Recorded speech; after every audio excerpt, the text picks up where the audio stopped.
Nah, Pak mau nanya Pak, kemarin Rafael Firhot Panjaitan ya namanya ya. Betul.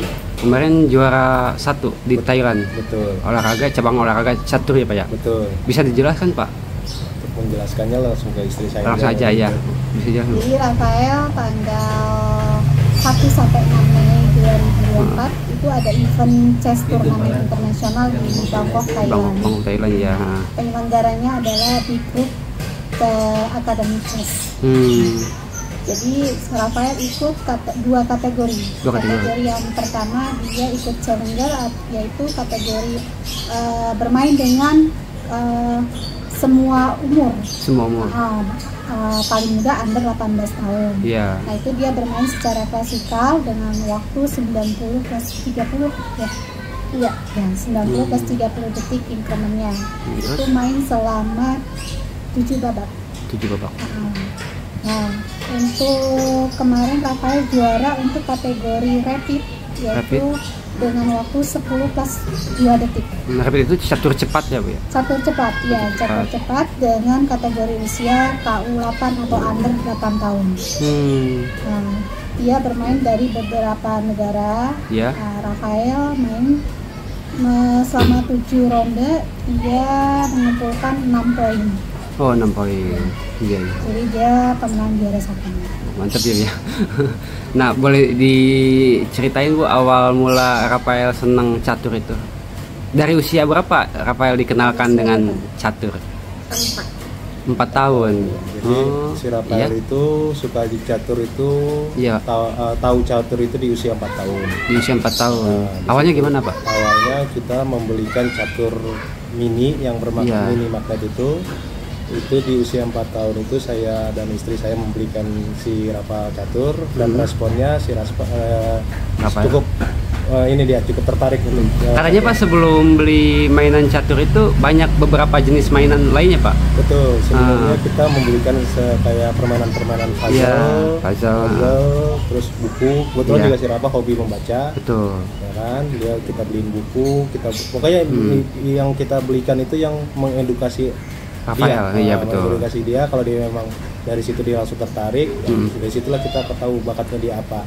Kayak catur. Ternyata catur yang dipilih. Nah, ternyata dari olahraga yang kita masukin kita ikutin buat si Rafa, dia masih ketemu ininya bakatnya di catur. Oh gitu Pak. Ya, dari 4 tahun seperti kemarin saya belikan, jadi setiap pulang kerja dia selalu mengajak saya main catur. Oh gitu. Pengenalannya seperti apa Pak? Pengenalannya ya biasa dasar yang saya kasih tahu ke si Rafa untuk pengenalan bidak-bidak catur. Untuk pembelajaran pertamanya itu saya kenalkan dulu bidak-bidak catur, nama-nama catur. Ya kan? Hari pertama, hari kedua itu baru langkah-langkah catur. Dasar itu masih dasar sekali ya kalau ini catur, langkah-langkah catur. Terus hari ketiga dia cukup cepat untuk menangkapnya semuanya, itu dalam 1 hari itu bisa dikuasain semua. Karena setiap saya kasih tahu saya langsung kasih tes. Ini apa namanya, ini gimana langkahnya gitu kan. Nah itu langsung bisa dia. Dan hari ketiganya itu langsung bermain sama saya. Oh gitu Pak. Nah, berarti memang cepat banget ya? Cepat. Anak ini memang cepat untuk menangkap di catur. Makanya saya bilang langsung saya bisa ketahui ini anaknya bakat di catur. Oh gitu Pak. Karena pokoknya setiap pulang kerja selalu ngajak main catur. Memang ya setiap kalah pasti ngambek. Namanya anak kecil ya. Namanya anak kecil ngambek. Tapi tidak trauma untuk mengajak saya tiap keesokan harinya tetap ngajak terus sampai akhirnya saya imbang. Saya ngelihat potensinya, saya udah nggak bisa lagi mengajarkannya karena bapaknya keburu mentok ya. Ya, saya udah mentok dalam artinya kan saya memang bisa catur tapi cuma sekedar. Seneng doang berarti Pak ya. Dan tidak bisa sampai menguasai lebih tinggi lagi. Ya udah, saya sama istri berusaha mencari wadahnya untuk dia bisa meningkatkan caturnya lagi. Tadi yaitu kita dari kemana tuh? Ke sekolah catur Secua. Oh Secua itu. Ya, sekolah catur Secua yang ada di Bekasi. Oh di Bekasi. Itu kita private tiap minggu hari Sabtu dari jam 7 malam sampai jam 9 malam. Jadi setiap hari Sabtu itu saya ngantar si Rafa ke Bekasi untuk private caturnya. Iya. Terus Pak, kabarnya selain Secua ada beberapa wadah lainnya juga yang yang memang untuk mengasah dan kemampuan Rafael ini selain ini di Karawang ada? Ada, kebetulan jadi di sekolah ini kan kita belajar online ya. Kalau online itu kan tidak materinya untuk diterima anak dengan usia Rafael ini kan seperti ini ya. Kurang banyak manfaatnya betul. Jadi saya waktu itu mencoba pertama kali saya ikutkan Rafael turnamen open. Turnamen catur open itu artinya kategori yang semua usia bisa main. Jadi bisa saja nanti satu ronde Rafael ketemu dengan orang tua, bapak-bapak atau ibu atau bertemu dengan yang di bawah dia usianya. Nah, waktu itu saya ajak Rafa main di Piala Bupati Subang. Oh, awalnya. Nah, di sana saya ketemu dengan salah satu anggota klub KPCC. KPCC itu kios pupuk chess club di Kabupaten Karawang. Oh gitu. Catur yang ada di Kabupaten Karawang. Karena bertemu dengan Bapak Arlan Manurung. Karena saya dikenalkan dengan anggota-anggota yang lain seperti Pak Heris, lalu dengan Bapak Pembina, Pak Bambang, dan juga Bapak Ketua KPCC Pak Agus. Nah, di sana akhirnya kita mencoba latihan setiap minggu, hari Minggu jam 12 sampai selesai. Itu setiap minggu Rafael bermain dengan anggota klub di KPCC. Di KPCC juga ada anggota-anggota junior, kurang lebih waktu itu masih sekitar 5 sampai 6 orang. Oh, berarti peran KPCC ini besar juga ya Pak Ibu untuk selama ini? Sangat berperan dari mulai sport Rafael sampai kita pokoknya setiap kita mengikuti turnamen di Jakarta maupun di Bandung, KPCC selalu support. Oh gitu. Jadi kalau di catur itu, kalau anak kita berbakat di catur, kita harus masukin klub, karena itu wadahnya. Kalau kita nggak ada klub, susah untuk anak itu maju. Jadi intens ya Pak ya? Iya. Betul. Jadi memang klub itu adalah wadah untuk si anak berkembang atau untuk mencari bakat, mencari prestasi di tingkat sampai nasional nanti, internasional nanti. Terus Pak gini Pak, boleh dijelaskan awal ikut tanding itu di usia berapa sih? Sampai ke pertandingan Bangkok itu ya? Awalnya 7 tahun kurang. Usia 6 tahun, belum genap 7 tahun. Oh, belum genap 7 tahun. Awal turnamen yang diikutin adalah O2SN. O2SN. Ya, itu O2SN itu yang diadakan oleh Dinas Pendidikan ya, kalau nggak salah itu. Iya, Pendidikan Kabupaten Karawang. Itu Itu antar sekolah. Jadi dari sekolahnya di mana Pak? SD Yosudarso. Ya. Nah, di mana O2SN ini di bidang caturnya itu mewakilkan pihak sekolah. Iya. Untuk ikut turnamen O2SN dari itu kategorinya dari kelas 1 sampai kelas 5 SD. Nah, kebetulan di sekolahnya si Rafael Yosudarso ini memang ada eskul catur yang dimana si Rafael dikirim karena kebetulan dia juga yang memang menonjol caturnya di Yos. Ya kan? Nah, dia dikirim dan bertanding itu 1 hari ya. Dalam 1 hari saya lupa tanggalnya itu kalau salah di bulan Agustus 2022 ya. 2022. Itu diadakannya di SD Nagasari 3. Nagasari 6. Nagasari 6. Yang di dekat apa? Hasilnya gimana Pak?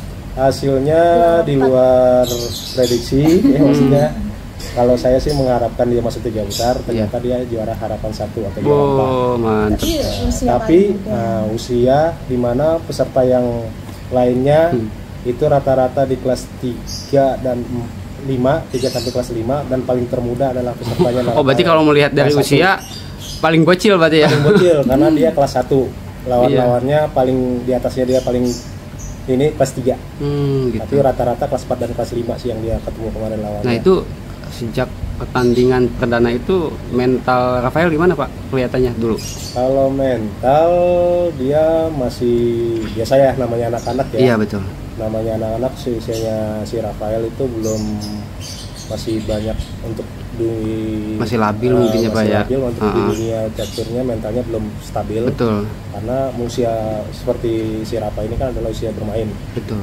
Nah, itu masih belum labil, tapi dari situ kita udah kelihatan, maksudnya dalam arti oh nih pertandingan perdana dia aja udah bisa untuk tingkat itu kan bahasanya udah tingkat segala kabupaten Karawang ya, SD ya, itu SD sekarang sekecamatan, kalau 2SN sekecamatan deh. Oh iya. Sorry, kayak revisi kecamatan Karawang Barat. Karawang Barat. Nah, itu 2SN kecamatan Karawang Barat itu dia udah punya. Saya bangga udah bisa menghasilkan juara harapan 1 aja udah bangga karena dia perdana untuk pertandingan perdananya dia udah menghasilkan juara 4 atau harapan 1. Nah, terus kemudian gini Pak, Rafael bisa ikut pada pertandingan di Bangkok itu awalnya gimana Pak? Mungkin istri yang lebih awalnya sebenarnya Rafael sempat berhenti di sekolah, jadi dia punya pelatih private sendiri. Itu pelatihnya orang hebat juga, mempunyai gelar di catur FM FIDE Master Mas Ruri Rahman. Nah, jadi pelatihnya Rafa baru berlatih dengan Mas Ruri ini, Bang Ruri ini selama 3 bulan ya Pak? Baru 3 bulan? 1 tahun lah. 1 tahun. Belum ada 1 tahun. 3 bulan. Nah, pelatihnya sudah melihat bakatnya Rafa. Nah, jadi pelatihnya langsung kasih ini ada turnamen di luar, saya yakin Rafa bisa juara. Karena memang saya percaya dengan pelatihnya sudah melalang buana ya, sudah fasih lah dalam percaturan, jadi pelatihnya yakin bahwa Rafa juara. Jadi kita coba dengan keterbatasan kita support Rafa untuk ke Thailand. Awalnya juga agak ragu karena pertama kali juga ya kita mau ke sana, tapi karena anaknya bilang oke, saya mau ikut, saya berani, jadi saya ikutan dia. Di sana lawan negara mana saja Pak, Bu? Kemarin dia lawan negara India, terus Thailand, Rusia, Filipina juga, Cina, Taiwan. Dengan poin 7 ronde dengan poin 6. Jadi 1 kali kalah. Terakhir 1 kali kalah. 1 kali kalah. Itu di pertandingan keberapa? Pertandingan pertama kali. Oh, justru malah pertandingan pertama kalah itu. Memang kondisinya waktu itu kita baru sampai, terus dia juga masih ngantuk, masih lelah ya. Jadi dia juga bilang kayaknya aku gak ini banget deh, gak sanggup. Tapi di pertandingan ke-6 selanjutnya dia survive. Dia udah oke aku mau buktiin. Oh gitu. Iya. Sekarang mau nanya Rafael nih. Rafael sejauh ini gimana? Masih seru atau udah bosan sama catur nih? Masih seru ya berarti ya. Untuk ininya gimana pembelajaran caturnya? Masih semangat nggak? Masih semangat. Ngeganggu nggak ke sekolah, ke pembelajaran sekolah? Nggak tahu. Berimbang aja berarti ya. Berarti belajar sambil iya gitu ya. Nah Bu, selanjutnya ada rencana pertandingan lagi nggak buat Rafael ke depannya? Untuk kedepannya Rafael akan ikut turnamen di luar juga. Itu pada tanggal 19 sampai 21 Juli di Malaysia. Oh, di Malaysia. Itu event khusus untuk permainan catur klasikal. Jadi eventnya sebentar ya, saya tadi.